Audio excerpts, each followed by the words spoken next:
Hello friends, I am Ganesh Kumar. Welcome to my YouTube channel R K science coaching. Friends, आज हम पढ़ने वाले हैं केंद्रक। केंद्रक एक प्रत्येक कोशिका का महत्वपूर्ण कोशिकांग है, जो कि कोशिका का सेंटर होता है। पूरे कोशिका का फंक्शन केंद्रक से ही रेगुलेट होता है, कंट्रोल होता है। आप कह सकते हैं ये नियंत्रण सेंटर है केंद्रक का।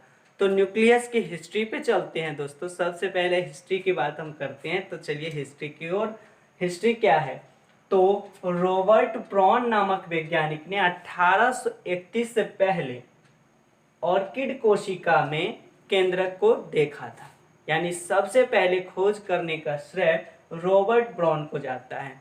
ठीक है दोस्तों, किस कोशिका में? तो ऑर्किड की कोशिका में उन्होंने सबसे पहले केंद्रक का खोज किया था। दोस्तों, हर एक केंद्रक पूर्व स्थित केंद्रक से उत्पत्ति होती है। कह सकते हैं कि प्रत्येक केंद्रक की उत्पत्ति पूर्व स्थित केंद्रक से होती है। कैसे दोस्तों? तो ये एक कोशिका है और कोशिका के अंदर केंद्रक है। ठीक है, तो कोशिका विभाजन कर कर के इतना जो है कोशिका की संख्या हो जाती है बहुकोशिकीय ऑर्गेनिज्म में। तो कोशिका जब विभाजित होती है तो पहले केंद्रक विभाजित होती है, तब इसके साइटोप्लाज्म विभाजित होते हैं, यानी कोशिका द्रव्य विभाजित होते हैं। तो केंद्रक जब इस विभाजन हुआ केंद्रक का, तो ये दो केंद्रक हो गए। इसका मतलब है कि नया केंद्रक कैसे बना? पहले से स्थित जो केंद्रक है उससे नया केंद्रक बना। यानी एक पेरेंट न्यूक्लियस से दो न्यूक्लियस का निर्माण हुआ, दो डॉटर न्यूक्लियस का निर्माण हुआ यहाँ पर। तो यही बात हर एक नए केंद्र की उत्पत्ति पूर्व से उपस्थित केंद्रक से ही होता है। यह बात को समझाया था स्टार्सबर्गर नामक वैज्ञानिक ने। किसने? स्टार्सबर्गर ने। ठीक है, केंद्रक संपूर्ण कोशिका का नियंत्रण सेंटर होता है। इस वाक्य को किसने कहा? हैमरिंग ने सबसे पहले बताया।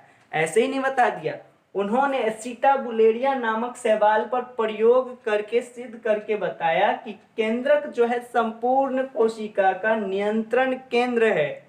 देख सकते हैं आप, नियंत्रण केंद्र है बताया। किसने बताया? हैमरिंग ने। किस पर प्रयोग किया था? एसिटाबुलेरिया नामक शैवाल पर। ठीक है दोस्तों, तो प्रोकैरियोटिक कोशिका की जो न्यूक्लियस होती है वो अद्य न्यूक्लियस होती है, अद्य केंद्रक होता है। अद्य केंद्रक मतलब प्रिमिटिव, आधा अधूरा, इनकम्प्लीट। अब हम कंप्लीट किसे कहेंगे? तो वैसा केंद्रक जो झिल्ली से घिरी हो, यानी वैसा न्यूक्लियस जिसके ऊपर न्यूक्लियर मेम्ब्रेन हो। लेकिन प्रोकैरियोटिक कोशिका के केंद्रक पर तो कोई केंद्रक झिल्ली नहीं होती है, नहीं ना होती है। आपको यदि नहीं पता है तो हमारे प्रोकैरियोटिक और यूकैरियोटिक कोशिका की जो एक वीडियो है आप उसमें जाके देख सकते हैं। और प्रोकैरियोटिक कोशिका में स्पष्ट केंद्रक होता है, लेकिन कुछ ऐसे भी यूकैरियोटिक कोशिका हैं जिनमें केंद्रक नहीं पाए जाते, लेकिन हर एक जीव के नहीं। जैसे कि कुछ स्तनधारियों की आरबीसी, रेड ब्लड सेल एवं पादप कोशिका का जो फ्लोएम उत्तक है उसमें पाई जाती है चालनी नलिका। ठीक है, चालनी नलिका को इंग्लिश में सीव ट्यूब कहते हैं। तो सीव ट्यूब में भी केंद्रक नहीं पाया जाता है, यानी मानव में आरबीसी में और पादप में चालनी नलिका में केंद्रक नहीं पाए जाते। तो ऐसा मत कह दीजिएगा कि हर एक स्तनधारी के आरबीसी में नहीं होता है। होता है, ऊंट में होता है और लामा में होता है। ये दोनों ऐसे स्तनधारी हैं जिनमें केंद्रक पाए जाते हैं। ठीक है, तो अब जनरल इंफॉर्मेशन ये देख लीजिए आप। क्या है जनरल इंफॉर्मेशन? इसका साइज। न्यूक्लियस होते हैं तो कितने बड़े होते हैं? इतने बड़े, कितने बड़े होते हैं? तो साइज है दोस्तों न्यूक्लियस का 5 माइक्रोन से 30 माइक्रोन तक। दोस्तों, ये साइज कैसे डिफाइंड होता है? तो साइज एक फॉर्मूला यहाँ पर आप देख लीजिए, मैंने लिख रखा है। न्यूक्लियर आयतन बटा साइटोप्लाज्मिक आयतन एक कांस्टेंट होता है और इसी के आधार पर जो है कोशिका का फंक्शन डिसाइड होता है। तो अगर कांस्टेंट ज़्यादा मतलब इसका रेशियो जो है ज़्यादा निकला तो इसका फंक्शन क्या होगा, ज़्यादा होगा और वो कोशिका बड़ी हो जाएगी, है कि नहीं। एकदम ऑब्वियसली बात है कि जब इन दोनों का आयतन निकालेंगे और ज़्यादा आएगा तो इसकी और जो है रेशियो जब निकालेंगे ज़्यादा आएगा तो ये फंक्शन ज़्यादा करने वाली कोशिका होंगी। तो केंद्रक का साइज कितना होता है, 5 माइक्रोन से 30 माइक्रोन तक। शेप कैसे होते हैं, तो वो राउंडेड हो सकते हैं यानी गोलाकार हो सकते हैं, ओवल हो सकते हैं यानी अंडाकार हो सकते हैं, इलोंगेटेड हो सकते हैं यानी लंबवत हो सकते हैं। अलग अलग कोशिकाओं में अलग अलग हो सकते हैं, ठीक है। अब मैंने स्टार लगा के लिखा है कि WBC ल्यूकोसाइट का केंद्रक की आकृति जो है निश्चित नहीं। सर ल्यूकोसाइट की जो कोशिका है वो खुद ही इरेगुलर शेप की होती है, इरेगुलर शेप की होती है, अमीबॉइड होती है, ठीक है। अमीबा की तरह अपना डिजाइन रूप बदलते रहती है, तो उसके केंद्रक कैसे नहीं डिजाइन बदले, ठीक है। तो उसका केंद्रक भी जो है पालीवत होते हैं। पालीवत यानी कुछ इस तरह से ऐसे मिल जाएगा, कुछ का जो है कुछ का इस तरह से आपको मिल जाएगा, मतलब किसी भी तरह का, लेकिन ऐसे पूरा तरह का गोल नहीं मिलेगा, ठीक है। तो केंद्रक जो है अलग अलग कोशिकाओं में अलग अलग तरह की होती है।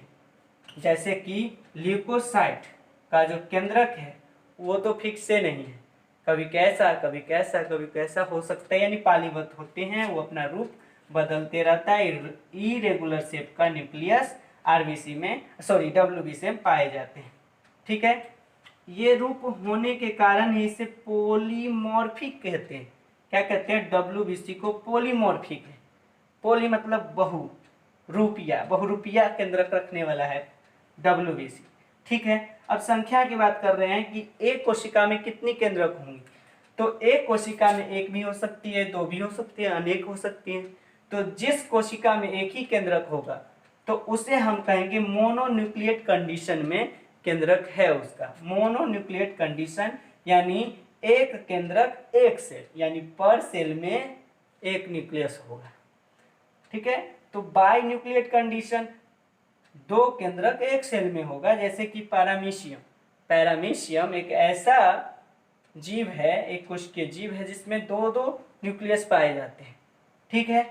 और पॉलीन्यूक्लिएट कंडीशन क्या है, पोली मतलब बहुत सारा, तो बहु न्यूक्लियस है यानी बहु केंद्रीय स्थिति का भी सेल होता है, यानी एक सेल में अनेक केंद्रक हो सकते हैं। ये होते हैं दो स्थिति में दोस्तों, दो कंडीशन होता है, एक सिंसाइटियम और दूसरा होता है, पहले सिंसाइटियम देख लीजिए। सिंसाइटियम क्या है, तो सेल की ऐसी अवस्था है जिसमें बहुत सारे सेल संलग्न हो जाते हैं, तब उसकी जो केंद्रक की स्थिति हो जाती है, अवस्था हो जाती है, वो सिंसाइटियम हो जाती है। जैसे इतने सारे कोशिकाएं एक साथ मिल गई और एक साथ मिलकर एक इतनी बड़ी कोशिका बन गई और सभी के केंद्रक इसमें हैं। तो ये हो गया कि सेल के संलयन से जो अवस्था उत्पन्न हुआ केंद्रक का उसे सिंसाइटियम कहते हैं, ठीक है दोस्तों। अब देखिए कोइनोसाइट। कोइनोसाइट तो ये कई सारे स्पोर फॉर्मेशन होता है प्लांट सब में, और कई सारे ऐसे एल्गी हैं जिसमें स्पोर बनता है। ब्रायोफाइट सब में स्पोर बनता है, स्पोरोफाइटिक प्लांट होते हैं, तो उसमें एक कोशिका से ही कई सारे कोशिकाएं स्पोर का निर्माण हो जाता है। बहुत सारा स्पोर उस समय हम बताएंगे जब पढ़ेंगे, ठीक है। तो सिंसाइटियम कैसे होता है, तो जब कोशिका विभाजन होती है, मान लीजिए ये एक कोशिका है और कोशिका विभाजन होगा तो सबसे पहले केंद्रक विभाजित होगा। तो केंद्रक तो ऐसे 1 से 2 हो गया, ठीक है, 1 से 2 हो गया। अब क्या हुआ, इसकी जो है साइटोप्लाज्म विभाजित नहीं हुई, इसकी कोशिका द्रव्य विभाजित नहीं हुई, तब तक ये दोनों केंद्र फिर से विभाजित हो गए, ठीक है। अब फिर क्या हुआ, ये फिर से विभाजित हो गए। ऐसे में एक ही कोशिका के अंदर बहुत सारा केंद्रक उत्पन्न हो गया, तो इस कंडीशन को कहते हैं क्वाइनोसाइट। तो इस तरह से आपने इस देख लिया कि अलग अलग कोशिकाओं में अलग अलग कंडीशन के न्यूक्लियस होते हैं, उनकी संख्या वैरी करती है। तो दोस्तों अब हम बात करते हैं केंद्रक की रासायनिक संगठन के बारे में। किस तरह का रासायनिक संगठन है, इसके अंदर क्या क्या पाए जाते हैं? प्रोटीन पाए जाते हैं, ठीक है, फॉस्फोलिपिड पाए जाते हैं, हिस्टोन प्रोटीन और नॉन हिस्टोन प्रोटीन पाए जाते हैं, डीएनए और आरएनए पाए जाते हैं। दोस्तों या आप कह सकते हैं केंद्रक इन सभी चीज का बना हुआ रहता है, protein, phospholipid, histone, non histone protein, DNA और आरएनए। ठीक है दोस्तों, तो अब इसकी कुछ स्पेशल स्ट्रक्चर जिसके बारे में हमें पढ़ना पड़ेगा। केंद्रक झिल्ली, केंद्रक द्रव्य, केंद्रिका और क्रोमैटिन। इंग्लिश में कहते हैं केंद्रक झिल्ली को कैरियोथिका और या आप कह सकते हो न्यूक्लियर मेम्ब्रेन या फिर कह सकते हो न्यूक्लियर इन्वेलप। ठीक है, केंद्रक द्रव्य, न्यूक्लियर मैट्रिक्स और केंद्रिका न्यूक्लियोलस, क्रोमैटिन को क्रोमैटिनी बोलते हैं। ठीक है, तो इतने सारे स्ट्रक्चर में 4 स्ट्रक्चर में मैं पढ़ूंगा अभी केंद्रक झिल्ली, और अगली वीडियो में हम लोग पढ़ने वाले हैं केंद्रक द्रव्य, केंद्रिका और क्रोमैटिन। ठीक है दोस्तों, तो आप अगली वीडियो भी जरूर देखना हमारा, ठीक है, नहीं तो ये केंद्रक आप पढ़े रहोगे ये अधूरा रह जाएगा। ठीक है, केंद्रक झिल्ली, कैरियोथिका या फिर न्यूक्लियर मेम्ब्रेन या फिर न्यूक्लियर इन्वेलप कहते हैं, आप कोई भी नाम से बुला सकते हैं। यह दोहरी झिल्ली की बनी होती है, दोहरी झिल्ली की बनी होती है। दोस्तों अगर ये कोई कोशिका है और कोशिका के अंदर मैं ये केंद्रक बना रहा हूँ, तो केंद्रक दोहरी झिल्ली से बनी होती है। किस चीज की बनी होती है? दोहरी झिल्ली से बनी हुई संरचना है। एक है बाहरी झिल्ली और दूसरा क्या है? भीतरी झिल्ली, आउटर मेम्ब्रेन और इनर मेम्ब्रेन। आउटर मेम्ब्रेन का जो साइज है 75 एंगस्ट्रॉम और इनर मेम्ब्रेन का साइज भी 75 एंगस्ट्रॉम का ही होता है। अब बाहरी झिल्ली की बात कर लेते हैं। बाहरी झिल्ली सतत, कंटिन्यूअस ये जुड़े होते हैं इंडोप्लाज्मिक रेटिकुलम से। इंडोप्लाज्मिक रेटिकुलम से, इस तरह से आप देखे थे जब इंडोप्लाज्मिक रेटिकुलम हम पढ़ा रहे थे, तब उस वीडियो में आप देख सकते हैं। इंडोप्लाज्मिक रेटिकुलम से ये कंटिन्यूअस जुड़े होते हैं और ये एंडोप्लाज्मिक रेटिकुलम के साथ साथ इसकी बाहरी सरफेस पर राइबोसोम के दाने भी पाए जाते हैं। राइबोसोम भी पाए जाते हैं क्योंकि इंडोप्लाज्मिक रेटिकुलम 2 तरह के होते हैं, स्मूथ इंडोप्लाज्मिक रेटिकुलम और rough endoplasmic reticulum. Rough endoplasmic reticulum के ऊपर क्या पाए जाते हैं? राइबोसोम। तो इसीलिए केंद्रक झिल्ली के बाहरी जो संरचना है, बाहरी झिल्ली जो है केंद्रक की, उसके ऊपर राइबोसोम के दाने पाए जा सकते हैं या फिर पाए जाते हैं। और ये किससे जुड़ी होती है? एकदम सतत कंटिन्यूअसली जुड़ी होती है इंडोप्लाज्मिक रेटिकुलम। अब अंदर भीतरी जो है क्रोमैटिन जालिका से जुड़ी हुई रहती है। अब मैं बता दूं कि केंद्रक के अंदर एक धागे जैसी संरचना एकदम इस तरह से फैली रहती है जिसे क्रोमैटिन कहते हैं। तो क्रोमैटिन से मतलब क्रोमैटिन जो है भीतरी झिल्ली से चिपकी रहती है, जुड़ी रहती है। तो दोस्तों आगे बने रहिए वीडियो के साथ, वीडियो ज़्यादा लंबा नहीं होने वाला है, आप धैर्य रखें और केवल और केवल फोकस कीजिए स्टडी। 2 झिल्लियों के बीच की जो डिस्टेंस है, यानी कह सकते हैं आप बाहरी झिल्ली और भीतरी झिल्ली के बीच की जो स्थान है, उस स्थान को पेरी केंद्रीय स्थान या पेरी न्यूक्लियर स्पेस कहते हैं। और ये पेरी न्यूक्लियर स्पेस की जो थिकनेस है वो है 15 नैनोमीटर।